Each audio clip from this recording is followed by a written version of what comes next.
No vayas por ahí. Muy bien, muy bien. Si es así, sí.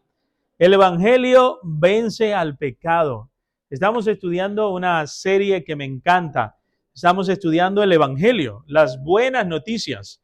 Vamos a estar 3 meses cada domingo aprendiendo de cuáles son las buenas noticias. A menudo hablamos de que el Evangelio son buenas noticias y nos quedamos solo con algo importante, que es el perdón de Dios hacia nosotros, hacia nuestros pecados y la salvación. Pero las buenas noticias son mucho más que eso. Las buenas noticias, hay muy buenas noticias en los evangelios, en el Nuevo Testamento. Y estos 3 meses vamos a estar estudiando juntos cuáles son esas buenas noticias y qué implicaciones tiene esa buena noticia para nuestras vidas hoy. Como decía Phil Yancey, uno de mis autores favoritos, que estamos en un tiempo donde la buena noticia ya apenas no suena buena noticia. Tristemente vivimos una sociedad tan secularizada que ya pareciera que las buenas noticias que estamos anunciando y proclamando como que quedan en el aire, ¿no? Quedan en el olvido. La gente ya no tiene el oído, no tiene esa carencia o no muestra esa carencia de su necesidad espiritual de escuchar las buenas noticias. Pero nosotros como iglesia, como que hijos de Dios, estamos desafiados y tenemos un mandato de seguir anunciando esa buena nueva que por 2000 años sigue cambiando vidas. Hace unos días estuve ahí en un debate en Instagram con un grupo de personas que estaban hablando sobre la fe, sobre Jesús, y una mujer que era una ex teóloga cristiana anglicana y ahora se había perdido en un montón de cosas y ahora creía en todo menos en nada. Era un cacao, ¿no? Y era interesante porque ella hablaba de la persona de Jesús solo históricamente. Y yo le decía que la mayor evidencia que tenemos de que Cristo es Dios, no solo por lo que Él hizo, por lo que Él dijo, por el testimonio de los que lo vieron, sino por cada uno de nosotros. Decía, la mayor evidencia, le decía a esta persona, que tenemos del poder salvador de Cristo son nuestras vidas.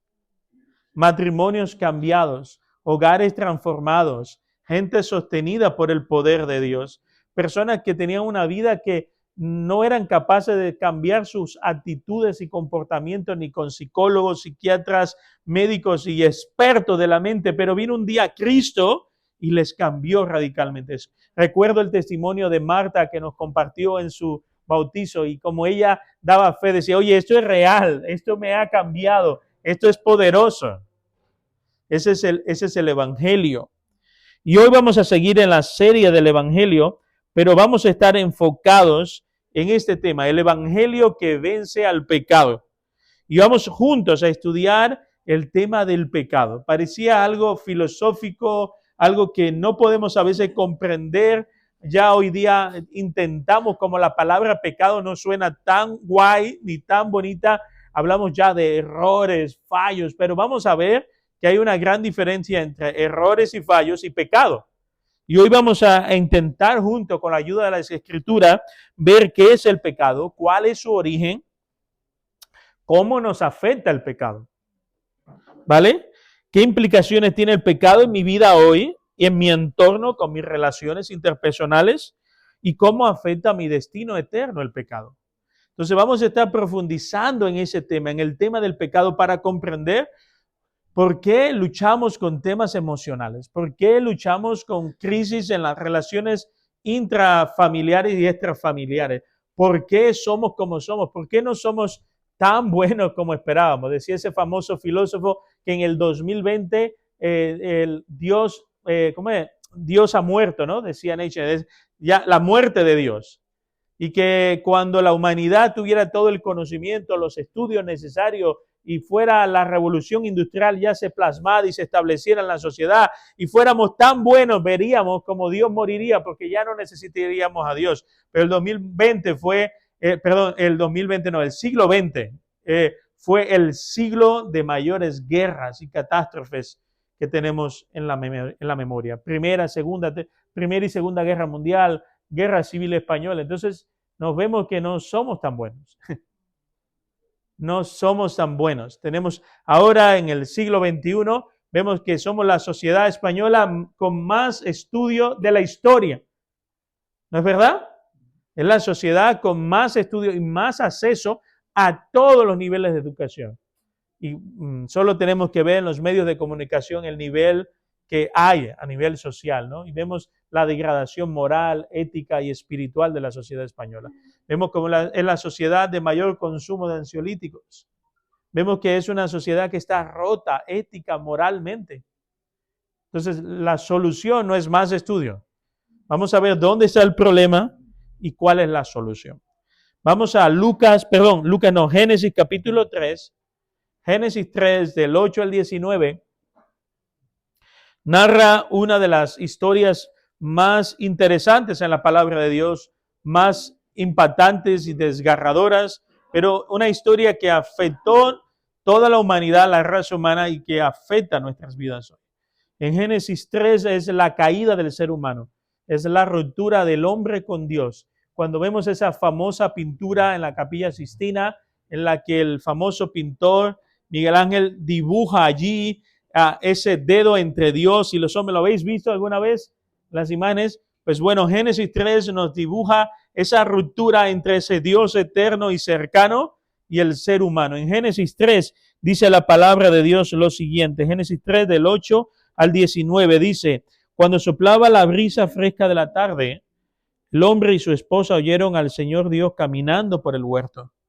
Ellos estaban habituados de que Dios viniera y pasara tiempo con ellos de calidad. Así que ellos se escondieron del Señor entre los árboles. Entonces el Señor Dios llamó al hombre y le dijo: ¿dónde estás? El hombre contestó: te oí caminando por el huerto, así que me escondí. Tuve miedo porque estaba desnudo. ¿Quién te dijo que tú estabas desnudo? Dice Dios. ¿Acaso has comido del fruto del árbol que te ordené que no comieras? El hombre contestó: la mujer que tú me diste fue quien me dio del fruto y yo comí. Entonces la mujer, como tampoco era necia, dijo lo siguiente. Entonces el Señor Dios le preguntó a la mujer: ¿qué has hecho, mujer? Y ella dijo, por supuesto: la serpiente me engañó. Ni él ni ella eran capaces de asumir la responsabilidad de lo que habían hecho. Por eso comí. Entonces, versículo 14. Entonces el Señor Dios dijo a la serpiente: por lo que has hecho, eres maldita más que todos los animales, tanto doméstico como salvaje. Andarás sobre tu vientre, arrastrándote por el polvo durante toda tu vida, y pondré hostilidad entre tú y la mujer, entre tu descendencia y la descendencia de ella. Su descendiente te golpeará en la cabeza y tú le golpearás en el talón. Luego le dijo a la mujer: haré más agudo el dolor de tu embarazo, y con dolor darás a luz, y desearás controlar a tu marido. Eso no estoy yo muy seguro, pero bueno. Desearás controlar a tu marido, pero él gobernará sobre ti. Y al hombre le dijo: dado que hiciste caso a tu esposa y comiste del fruto del árbol del que te ordené que no comieras, la tierra es maldita por tu culpa. Esto es una declaración muy poderosa. La tierra es maldita por tu culpa. Quiero que vayamos quedándonos con el peso de la responsabilidad de las decisiones. Cómo tomamos decisiones, y muchas veces no somos conscientes que las decisiones o malas decisiones que tomamos no solo me afecta a mí, sino afecta a todo mi entorno. ¿No es verdad? Aquí en España decimos: yo soy como Juan Palomo, yo me lo guiso y yo me lo como. Pero lo que pasa es que tú te lo guisas y te lo comes, pero tu decisión no solo te daña a ti, no te lo comes tú solo, dañas a las personas que te rodean. Entonces a veces como cabeza, como padres, como madres, como hijos, tomamos decisiones: me voy de casa, voy a hacer esto y aquello, no pasa nada en mi vida. Como aquella canción, creo que era de Alaska era, o de Mi vida mando yo, ¿cómo era? ¿A quién le importa lo que yo diga o lo que yo haga? Oye, pues sí importa. Sí afecta nuestras decisiones. Versículo 19, con el sudor de tu frente obtendrás alimento para comer hasta que vuelva a la tierra a la que fuiste formado. Eso es una mala noticia. Hasta ese momento nadie había hablado de que volveríamos a la tierra. Pues fuiste hecho del polvo y al polvo volverás. Esa es la triste historia del origen de nuestra rebelión con Dios. El hombre y la mujer tomaron la decisión de rebelarse con Dios, rebelarse contra Dios. Él les había dado una sola norma, una sola ley: no tocar el fruto del árbol del conocimiento del bien y el mal. Es como si Dios dijera: mira, te voy a poner. ¿Cuántos habéis visitado el Corte Inglés? ¿Todos habéis ido al Corte Inglés alguna vez? Decía una de las actrices americanas que vi hace unos días, muy famosa, decía que cada vez que viene a España le encanta ir al Corte Inglés. Muy bonito ir al Corte Inglés. Pues imagínate que Dios te pone en el medio del Corte Inglés y te dice: ¿ves todo lo que hay aquí? Todo es tuyo. Señor, pero ¿y la rebaja? No, olvídate de la rebaja. Tú pilla todo lo que tú quieras. Puedes comer lo que quieras, vestir lo que quieras, las joyas que quieras, todo lo que hay en el Corte Inglés. Y si hay un coche en el parking, es tuyo también. Sí, señor, todo es tuyo. Pero en la tercera planta hay una nevera con un batido de chocolate. Solo te pido algo: no tomes de ese batido. Porque el día que lo tomes, todo lo que ves que te he dado, lo perderás. ¿Suena fácil la orden? ¿Suena sencillo? Era una sola orden. Pero ¿qué hizo Adán y Eva? Subieron a la tercera planta, se olvidaron del coche que estaba abajo, se olvidaron de la comida, se olvidaron de la ropa, de la joya del Corte Inglés, subieron y abrieron la nevera y dijeron: yo me voy a tomar el batido. Vemos una dinámica de la serpiente que representa el diablo seduciéndoles, pero al final de todo, el diablo puede seducirte con la mujer más guapa del mundo o el tío más elegante del mundo, pero al final la decisión es tuya. Tú tienes la última palabra. ¿Por qué Dios decidió poner ese árbol en medio del huerto? Sinceramente creo porque Dios nos creó con la capacidad de ser libres. En ese instante fuimos creados a la imagen de Dios, dice la palabra de Dios. En el capítulo anterior, capítulo 2 de Génesis, dice que tú y yo fuimos hechos a la imagen de Dios. ¿En la imagen qué sentido? No es que nos parecemos físicamente a Dios, para nada. Tiene que ver con algo mucho más profundo. Tiene que ver con algunas características que tiene Dios que tenemos nosotros. Dios es libre a la hora de elegir y decidir. Él tiene libertad. Él nos otorgó esa libertad. Dios tiene la capacidad de pensar y razonar. Tú y yo tenemos esa capacidad. Dios tiene la capacidad de amar y también de airarse y rechazar. Tú y yo lo tenemos. Entonces, al poner el árbol en el medio del huerto, está diciéndonos a cada uno de nosotros: yo no os he creado para que seáis autómatas, para que seamos personas sin alma y sin sentimientos y sin capacidad de decidir. Es más, te voy a decir algo: Dios no quiere que le ames por obligación. Eso es interesante. Dios no padece de codependencia. Dios quiere que tú elijas amar. Y la única manera que había para que tuviésemos la oportunidad de elegirlo a Él antes de desobedecerlo a Él fue estableciendo ese árbol. ¿Puedes imaginarte lo del Corte Inglés? Tienes todo, le dijo Adán y Eva, todo. Es más, vais a ser los mayordomos del huerto. Cuídenlo, administrenlo y pónganle nombre a todos los animales. Disfruten de vuestra sexualidad, del sexo y de la intimidad. Disfruten de todo lo que he dado a la máxima plenitud. Pero por favor, no elijas desobedecerme. El día que me desobedezcas, va a haber consecuencias. Entonces el hombre y la mujer tomaron la dolorosa decisión de desobedecer a Dios. ¿Qué era lo que sucedió ahí? Ellos decidieron romper con Dios. Dios había establecido una norma y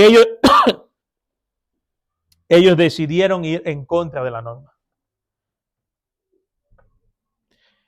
Este es el mayor de todos los riesgos que Dios ha tomado: crearnos libres. Dios se la jugó con nosotros. Él no quería que fuésemos como los perros y los gatos.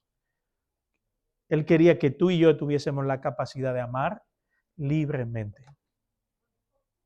Recuerdo a alguien que decía, viendo un documental, un chico en la calle decía: Pero si Dios nos ama, ¿por qué hizo que tuviéramos que un árbol así, ¿no? Algo para que escogiéramos. Dice, es como si tú estuvieses con alguien, tú quieres que esa persona esté contigo porque te ama y elige estar contigo, o porque está contigo porque te teme. Decía el chico en la calle, no, yo quiero que esté conmigo porque me ama. Pues Dios desea lo mismo. Dios desea que cada día de nuestra vida podamos elegirlo a Él antes que desobedecerlo a Él. Amarlo a Él trae bendición, pero desobedecerlo a Él trae consecuencias. El plan original de Dios era ser amado. Es más, la palabra de Dios dice que tú y yo fuimos creados para adorar a Dios.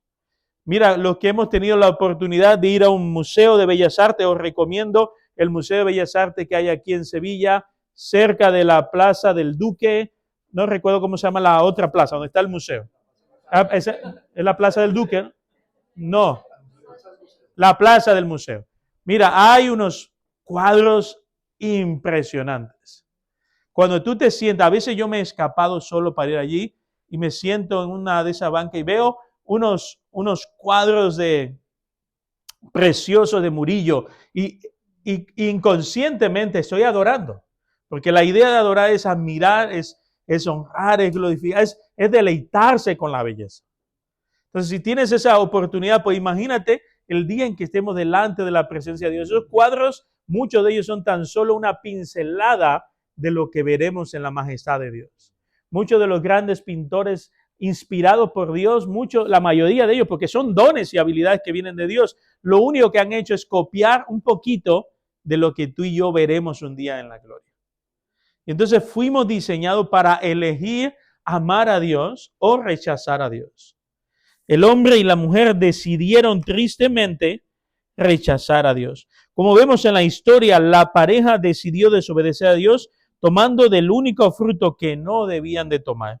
A esta acción se denominó pecado. La palabra pecado viene del griego amartía, que significa fallar al blanco. Es la misma idea que ya Rusty nos ha explicado muchas veces, de que coges el arco, tira la flecha y está a los círculos, y es errar en donde tenemos que dar. Fallar al blanco. En el Antiguo Testamento, la palabra de Dios nos narra las historias de aquellos hombres que, como David, usaban la honda. Y cuando ellos fallaban, dice la Escritura, la palabra hebrea tenía que ver con ellos pecaron. Era una palabra utilizada para describir cuando nosotros fallamos en obedecer la ley de Dios. Pero Marcos, ¿cuál es la ley que Dios ha establecido? Ya no estamos en el Nuevo Testamento, ya no estamos supuestamente bajo la ley. Entonces, si el pecado es desobedecer la ley de Dios en mi vida, ¿qué es lo que estoy desobedeciendo? Jesús lo describe de una manera maravillosa y magistral. En Mateo 22, 36 al 40, Jesús dice, ok, os voy a resumir toda la ley. Para los judíos, la ley judía no eran solo los 10 mandamientos, había mucho más. Se dice que aproximadamente 600 ordenanzas. Bueno, yo no digo casi imposible porque Jesús lo hizo, pero para los humanos de pie era imposible obedecer toda la ley. Entonces Jesús le dijo, mira, voy a resumirle la ley en dos ordenanzas en el Nuevo Testamento, dos grandes ordenanzas. La primera, ama a Dios con toda tu mente. Eso es interesante. Cuando alguien me dice la fe cristiana es una fe irracional, es una fe ciega, y digo, no, es una fe racional, porque la conversión no solo es del corazón, también tiene que ver con la mente. Entonces Dios está diciendo, quiero que me ames con tu mente, que tú decidas en tu cerebro decir, ok, elijo amar a Dios. Pero luego dice Dios, quiero que también me ames ¿con qué? Con los sentimientos, con tus emociones. Muchas veces amamos a nuestra pareja con el corazón y no con la cabeza, o viceversa. Sí, yo sé que tengo que amarle, pero hoy no sé si tengo ganas de amarla o de lanzarla por la ventana o él a mí. Pero Dios está diciendo, a mí lo quiero con todo. Quiero que elijas amarme con tu mente, con tu capacidad de preguntar constantemente como los niños, pero quiero que me ames con el corazón. Muy bien, Dios, eso yo puedo hacerlo. Y luego viene Jesús, le dice a este joven, y ahora el segundo, ama al prójimo. ¿Quién es su prójimo? Aquellas personas que nos rodean. Dice, ama a las personas como a ti mismo. Señor, eso es más complicado. Tengo que amar a mi vecino que es un follonero. Tengo que amar a mi compañero, a mi jefe de trabajo que me explota. Tengo que amar, amar y amar. Sí, ama. Ahora bien, dice Jesús en el versículo 40, toda la ley y las exigencias de los profetas se basan ¿en qué? Estos dos mandamientos. Entonces, si pecado es desobedecer los mandamientos de Dios, basado en esto, ¿qué es el pecado? En otras palabras, el pecado es cuando nosotros desobedecemos en amar a Dios y amar a las personas. Eso es el pecado. Cuando erramos o fallamos en amar primero a Dios y luego amar a las personas. Cuando no estamos amando a Dios con mi mente y todo mi corazón, solo con la mitad de mi vida, estoy pecando. Ahora bien, cuando no amo a las personas, también estoy pecando. Eso es interesante, porque ya no es algo de 600 mandamientos. Marco, pero solo esos dos, sí, inténtalo. Ama a tu pareja, ama a tus hijos, pero ahora ama a aquella persona que te desea el mal. Ama al palestino a los judíos y los judíos amen a los palestinos. Si hacemos eso, todos nuestros conflictos se acabarán. Pero Jesús está diciendo, cuando no lo hacemos, cuando no amamos a Dios y cuando no amamos a las personas, entonces estamos pecando. Entonces el pecado es fallar en amar a Dios y en amar a las personas. Pero el pecado no solo nos afecta en nuestra conducta moral, y esto es importante, porque tú dirás, bueno, ¿tiene que ver el pecado solo con mi comportamiento? Una parte sí, pero otra parte no. Y vamos a profundizar. El pecado no solo afecta mi conducta moral, es también como una enfermedad que afecta mis pensamientos, mi cuerpo, mi alma y todo mi ser, afectando cada área de mi vida. El pecado no solo tiene que ver con la conducta, nuestro comportamiento y acciones, sino el pecado afecta, es como una enfermedad que va corrompiendo todo en nosotros. Y una de las grandes preguntas es, ¿por qué hacemos lo que hacemos? ¿Por qué no, lo que no quiero hacer es lo que hago? El pecado en gran medida es lo que afecta tus decisiones, tu capacidad de elegir, tu capacidad de amar, de perdonar, de aceptar, de recibir, todo. Es más, el pecado afecta nuestra sexualidad. El pecado afecta todos esos sentimientos, deseos y emociones que hay en nuestro corazón. La palabra de Dios dice lo siguiente. ¿De dónde vienen los conflictos, las guerras? Dice la Escritura. Viene de que deseamos, queremos poseer y no podemos. En nosotros el pecado nos lleva a codiciar, a desear, corrompe todo lo que tocan. A los que nos encanta, hemos visto El Señor de los Anillos y vemos Tolkien, el autor del Señor de los Anillos. Para los que no lo sabían, era un creyente practicante, era un hombre de muchísima fe. Y él habla de que él en sus libros y novelas, él refleja su fe. Y cuando vemos las escenas en la película basada en su libro, podemos ver esa lucha, esa batalla entre lo que deseo, dice Pablo, y quiero y no lo que quiero hacer y no hago. Y hago lo que no quiero. Y vemos como esa oscuridad muchas veces batalla con la luz dentro de nosotros. El pecado afecta cada aspecto de nuestra vida, pero ¿de dónde viene el pecado? ¿De dónde viene? ¿Dónde nace el pecado? Paradójicamente, el pecado nace en el cielo. Marcos, ¿cómo que en el cielo? El pecado tiene su efecto aquí en la tierra, afecta a Adán y Eva, en primer lugar como seres humanos, pero el pecado veremos dónde nace. El pecado tiene su origen en el cielo. No tiene que ver con que Dios creó el pecado, porque la Biblia dice que en Dios no hay maldad. Pero vamos a ver qué nos dice la Escritura. En Isaías 14, del 12 al 16, dice, como has caído del cielo, estrella luciente, hijo de la mañana. Está hablando del diablo, de Lucifer, que era un ángel que servía a los estrados, a los pies del Señor, ahí delante de él. Dice, has sido arrojado a la tierra, tú que destruías a las naciones del mundo, pues te decías a ti mismo, escuchen, subiré al cielo para poner mi trono por encima de las estrellas de Dios. Ahí cuando la Biblia habla de estrellas, en muchas de las ocasiones está hablando de otros ángeles. Está diciendo que el diablo quería dar un golpe de estado a Dios. Se rebeló con Dios. En el corazón del pecado está la rebelión. Cuando los hijos se rebelan contra los padres y los padres son violentos con sus hijos, cuando las naciones se rebelan las unas a las otras, en el corazón de todas ellas está el pecado original, que no es otro que la rebelión hacia Dios. Dice así, el 14, escalaré hasta los cielos más altos y seré como ¿quién? Él quería ser como Dios. Lucifer o el diablo, el Señor lo reprenda. Su deseo era ocupar el lugar de Dios.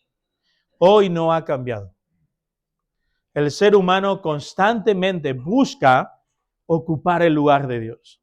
Yo hago con mi vida, pastor, lo que me dé la gana. A mí nadie me tiene que decir lo que yo tengo que hacer. Banda ya, va a venir un pastor, un cura de esto y decirme a mí cómo vivir mi vida. Va a decir mi mujer o mis hijos cómo tengo que cambiar. En el fondo del corazón de la mayoría de nosotros luchamos con el pecado de la rebelión. Somos rebeldes por naturaleza. No nos gustan que nos pongan límites. Queremos hacer con nuestra vida lo que nos dé la gana y que nadie nos reprenda. Eso estaba en el corazón del diablo. Él deseó ocupar el lugar de Dios. Vio su gloria. Entró al Museo de Bellas Artes de Dios y vio todo lo que había y dice, yo quiero eso. Él no se quedó con, voy a adorar y voy a disfrutar este instante. No. Vio la majestad y dijo, eso lo quiero. Ahí nace el pecado, en la rebelión del diablo hacia Dios. Es desterrado la tierra y desde ese instante el diablo, al ver que él no puede contra Dios, ¿qué hace? La carta a los Efesios dice en el capítulo 2 que tú y yo somos la maravillosa creación de Dios.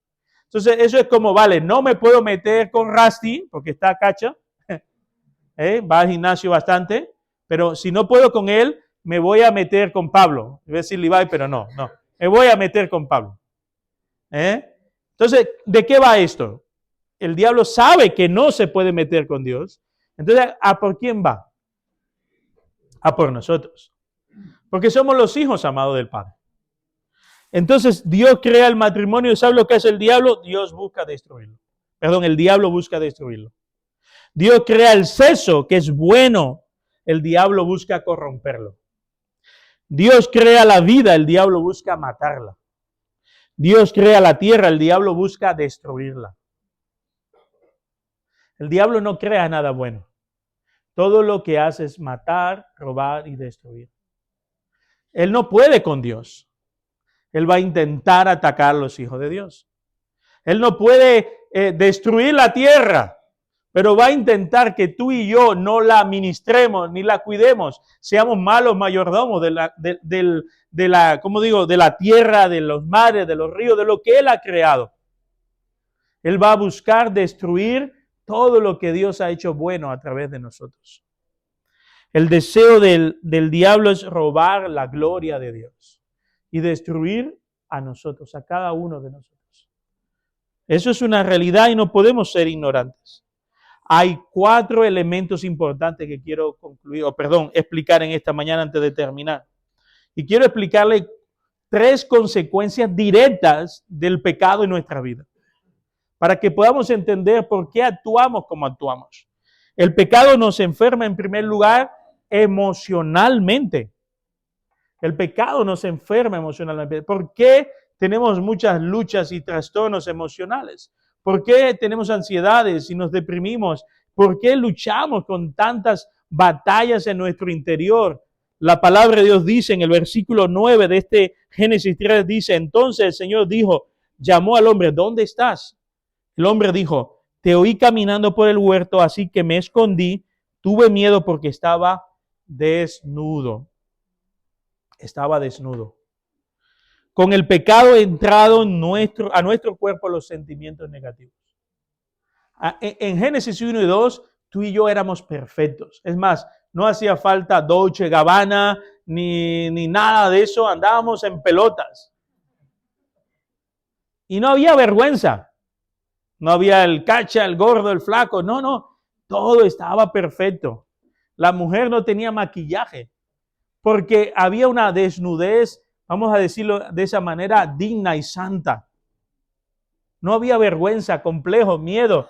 Nadie se sentía con michelines. Disfrutábamos del cuerpo. Pero también estábamos desnudos emocionalmente. No había vergüenza de decirle, oye, hoy no estoy bien. Hoy no tengo ganas de ir con los perros allí a esto que quieren. No, no, me quedo aquí en casa. No había miedo de ser quienes éramos. No había máscaras. Pero entra el pecado, desobedecemos a Dios y el pecado como una enfermedad comienza a corromper en primer lugar la mente y el corazón de Adán y Eva. Y lo primero que hacen es sentir miedo. Miedo. Y todos nosotros, como en mi libro, ¿por qué tenemos miedo? Todos nosotros luchamos con miedos. No hay ningún ser humano en su vida en la tierra que en algún momento no experimente miedo. Y el miedo, la ansiedad y todas estas emociones dañadas y que nos rompen, son causa directa del pecado. Porque cuando sentimos miedo estamos dejando de confiar en Dios. Entonces podemos ver cómo el pecado nos enferma emocionalmente. El pecado, dice Isaías 57, afecta nuestra paz mental. Hoy está de moda, pastor, yo quiero tener paz mental. Dice Isaías 57, 20, pero los que aún me rechazan son como el mar agitado que nunca está tranquilo, sino que continuamente revuelve el lodo y la tierra. Nunca hay paz para los perversos. En otras palabras, por causa del pecado, vamos a experimentar en nuestra vida ausencia de paz mental en muchas ocasiones. Miren, estamos viendo las consecuencias.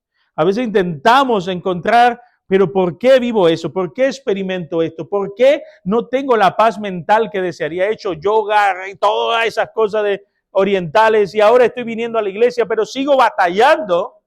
Tiene que ver con nuestra naturaleza caída. Vivimos en un mundo caído, pero nuestra naturaleza humana está dañada por causa del pecado. Y como vemos en Isaías, luchamos con problemas de paz mental. No podemos gozar de una buena salud mental mientras seamos esclavos del pecado. Mientras el pecado se enseñoree de tu vida, es muy difícil que puedas experimentar una paz profunda mental, porque él siempre va a afectar, ¿sabes qué? Tus deseos, tus anhelos y sentimientos. Nuestro corazón está inclinado al mal. Génesis 6:5 nos habla de que Dios miró a la tierra y vio que había maldad en el corazón de la gente. Mientras haya maldad y seamos esclavos del pecado, va a ser muy difícil experimentar una plena salud mental, una plena paz mental. El pecado daña nuestras relaciones. El versículo 12 nos habla de la primera pelea matrimonial. Y viene y dice, no. Señores, sí, yo sé que me estás echando la bronca, pero la culpa la tiene ella. Y ella miró a la serpiente y dijo, no. Bueno, él es más astuto. Él dice, la mujer que tú me diste. Claro, muchas veces como mi hijo, papá, es que esto tú me lo regalaste, la maquinita. Estoy echando la bronca porque llevo mucho tiempo con la maquinita, pero es que tú me la compraste. No es mi culpa, yo soy inocente, ¿no? Es tu culpa. Entonces, lo primero que hace el hombre es evadir su responsabilidad. Hasta hoy día, en la mayoría de momentos de consejería matrimonial que tengo, casi siempre, no digo todos los hombres, pero en la gran mayoría los hombres tenemos la tendencia de evadir nuestra responsabilidad.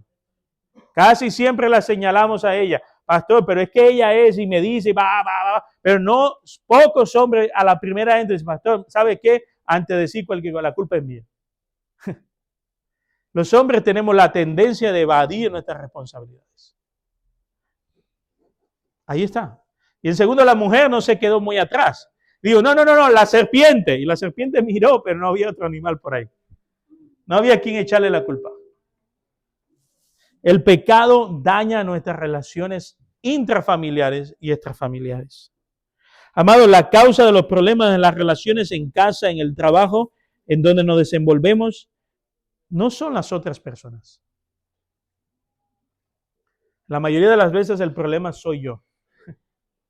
Tengo un buen amigo que es consejero matrimonial y dice que viene un hombre que él conoce, que ha estado acompañando muchas veces como en consejero, y él dice, fulano, tengo problemas con mi mujer, todos los días es una bronca, ya estoy cansado, ¿qué? Ayúdame. Y le dice mi amigo, oye, esta es tu tercera mujer. Ya creo que sería el momento de plantearte que a lo mejor el problema es tuyo. Toca ya, ¿no? Después de 3 matrimonios, a lo mejor eres tú el problema. Es momento de darnos cuenta que a lo mejor es nosotros somos el problema. Porque el pecado nos afecta a nosotros. Y no hay nada más valiente que reconocer nuestro pecado. No es nada más valiente que como maridos podamos decir a la mujer, ¿sabes qué? Tienes razón. No estoy dando la talla como marido, no estoy ayudándote en casa, no me implico en los deberes con los niños, tienes razón. Lo fácil es evadir o quedarnos callados, a esperar que algo mágico pase y se resuelva todo, pero al final nos damos cuenta que nunca se resuelve. Es como meter la porquería debajo de la alfombra. Al final apesta y el problema es mayor. Entonces Dios quiere que reconozcamos que tenemos un problema, que somos pecadores. Y en tercer lugar, el pecado nos roba la vida. Que Dios, el pecado nos roba la vida. El pecado nos roba la vida. Versículo 19, segunda parte dice, pues fuiste hecho del polvo y al polvo volverás. El pecado que viene como resultado de nuestra herencia pecaminosa inicia en Adán y se transmite a todos los seres humanos. Él es causante, el pecado, de nuestra muerte física y espiritual. Romanos 5:12 dice, cuando Adán pecó, el pecado entró al mundo. El pecado de Adán introdujo la muerte, de modo que la muerte se extendió a todos. ¿Por qué? Todos pecamos. No, es que yo no soy tan mala persona. Así me encuentro así, gente, cuando hablo. Ahora estoy quedando con algunos vecinos. Marco, pero yo soy muy buena persona, la verdad. Y cuando hacemos un inventario en sus vidas, se dan cuenta que ya no son tan buenos. Claro, ellos nunca han asesinado a nadie, no han robado, pero mentiras, aquí la mayoría. Hablar mal de tu jefe, la mayoría. Cuando Adán pecó, el pecado afectó a toda la raza humana. La muerte significa separación, por lo cual la muerte física no es otra que la separación de nuestro espíritu del cuerpo. La muerte espiritual es nuestra separación de nosotros con Dios. Ambas muertes afectan de una manera desgarradora nuestras vidas. La primera tiene que ver con el sufrimiento y el desgaste de nuestro cuerpo. Cada día de tu vida, tus células están muriendo. Si nadie te lo ha dicho, mírate al espejo. Cada día de tu vida, cientos o miles de células mueren. A veces intento recordar fulano y ahí se murió 1 millón, no sé. Sin darnos cuenta, por causa del pecado, estamos muriendo cada día.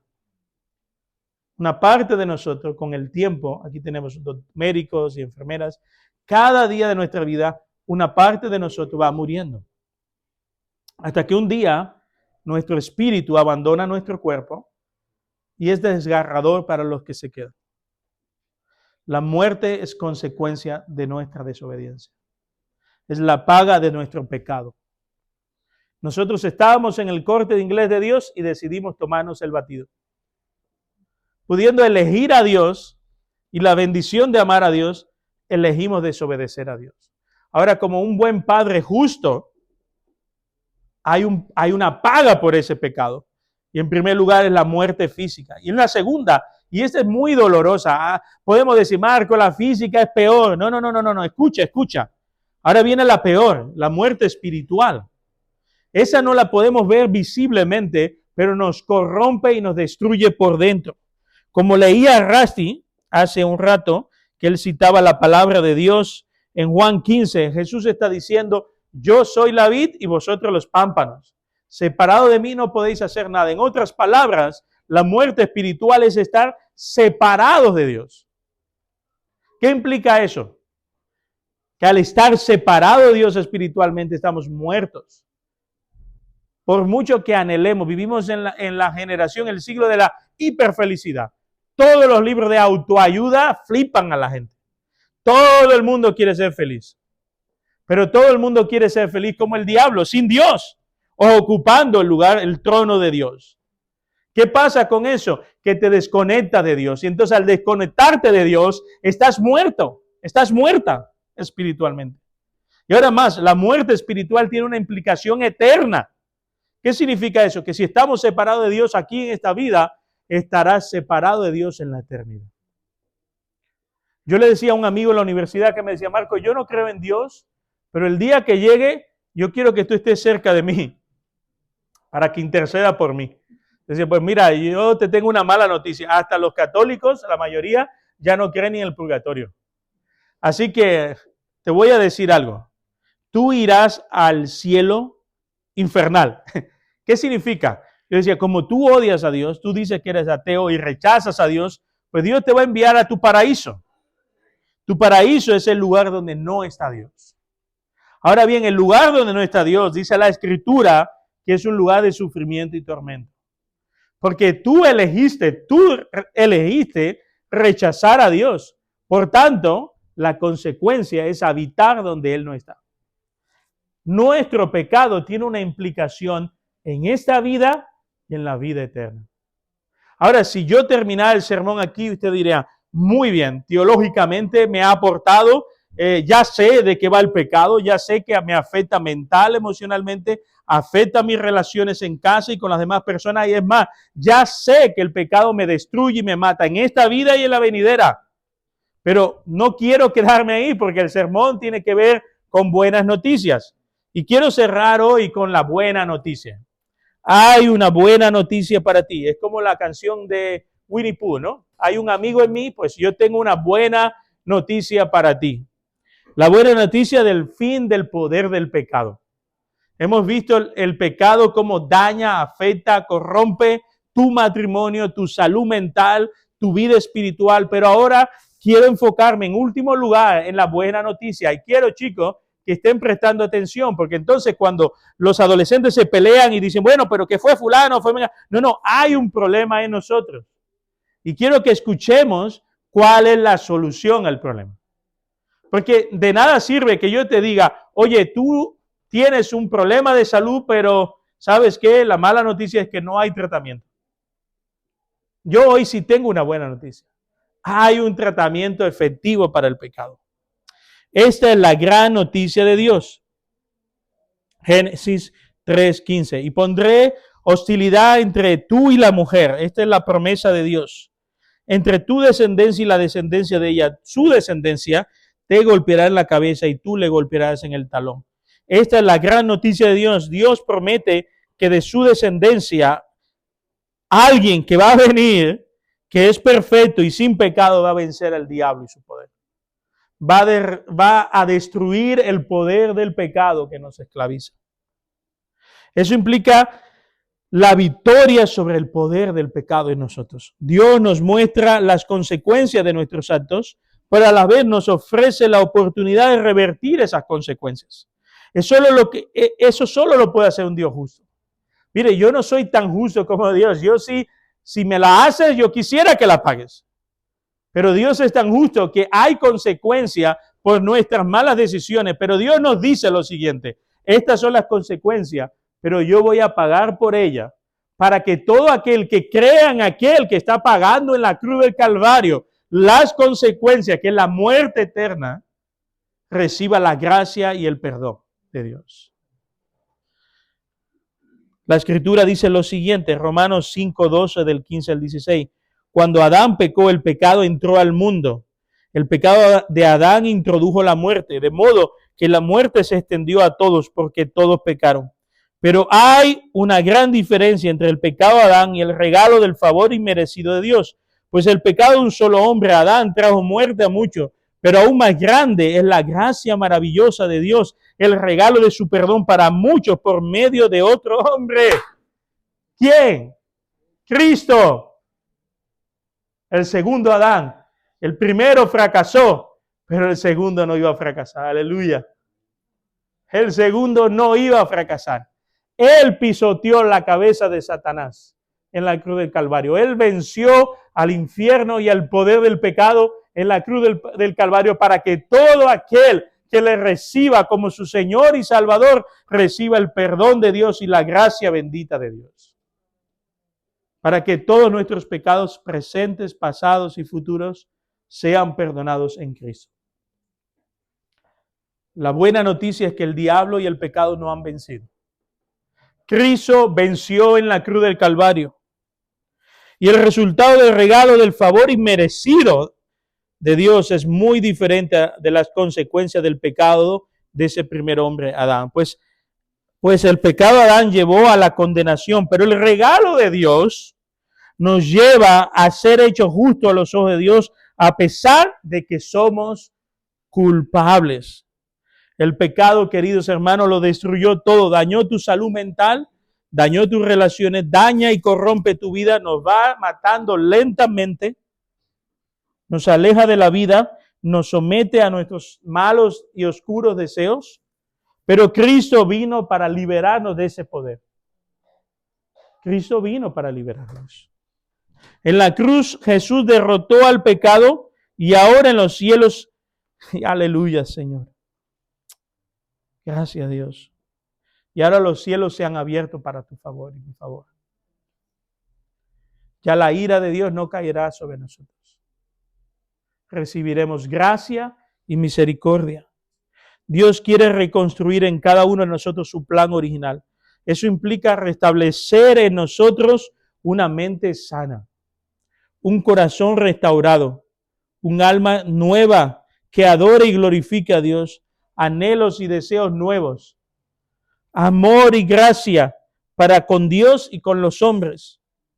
Dios vino para liberarnos del poder del infierno, de la muerte y del pecado y de las consecuencias de nuestras malas decisiones. Esta gran y buena noticia nos afecta a todos nosotros que decidamos recibirla. La palabra de Dios dice en el libro de Apocalipsis, yo estoy a la puerta y llamo, y si oyes mi voz y me dejas entrar, yo entraré y cenaré contigo. Cristo quiere cenar contigo. Cristo quiere reconstruir ese plan original en el que no había enfermedades mentales, en el que el pecado no gobernaba, en el que tu corazón no estaba inclinado a la violencia, al odio, al rechazo, al bullying, a todos esos malos sentimientos. Dios quiere hacer nueva todas las cosas en nuestra vida. Dios quiere restaurar tu vida, tus relaciones intrafamiliares y extrafamiliares. Dios quiere sanar nuestras enfermedades, consolarnos del dolor y el sufrimiento que provoca la muerte física, darnos la esperanza y la seguridad eterna de que si recibimos a Cristo como el Señor y Salvador de nuestra vida, nuestro nombre será escrito en el libro de la vida y ya podremos mirar la muerte con esperanza. Ella no tendrá la última palabra, porque Cristo vive y vive por nosotros, para que tú y yo vivamos por medio de la fe. Amados y queridos hermanos, Cristo venció al pecado. Pastor, pero yo sigo luchando. Y seguiremos luchando hasta el día que estemos con Cristo. Pero ¿sabes cuál es la gran diferencia? Tú tienes la elección de decir, amo a Dios y rechazo el pecado. La persona que no tiene a Cristo es un esclavo. ¿Y sabes lo que pasa con el esclavo? Que el esclavo no tiene capacidad de ¿qué? De decisión. Un esclavo no elige amar a Dios. Porque todo su cerebro, su corazón y todo su ser está inclinado a servir al pecado. Pero Cristo nos liberó de ese poder a aquellos que hemos creído en Él. Para que ahora cuando tú mires al pecado, cuando te entres a internet y te salga un link de una página de pornografía, tú puedas decir, no, yo hoy decido que no. Cuando alguien te seduzca a hacer y cerrar un negocio que sabe que va a dañar a otros y que es mentira y que vas a dañar a otros para beneficiarte, tú puedes decir, no, prefiero morirme de hambre y ser fiel a Dios que cerrar ese negocio. Cuando tienes una pelea en casa, tú tienes la posibilidad de gritarle a otra persona y dañarle con lo que tú sabes, porque el amor es vulnerable. Tú sabes con lo que le puedes dañar. Y tú puedes decir, no, no lo voy a hacer. Hoy elijo amarla a ella y amarlo a él, amar a mi prójimo. Tú y yo hoy tenemos la libertad otorgada por Cristo para elegir servir a Dios o servir al pecado. Quisiera terminar en este momento haciendo una sencilla oración.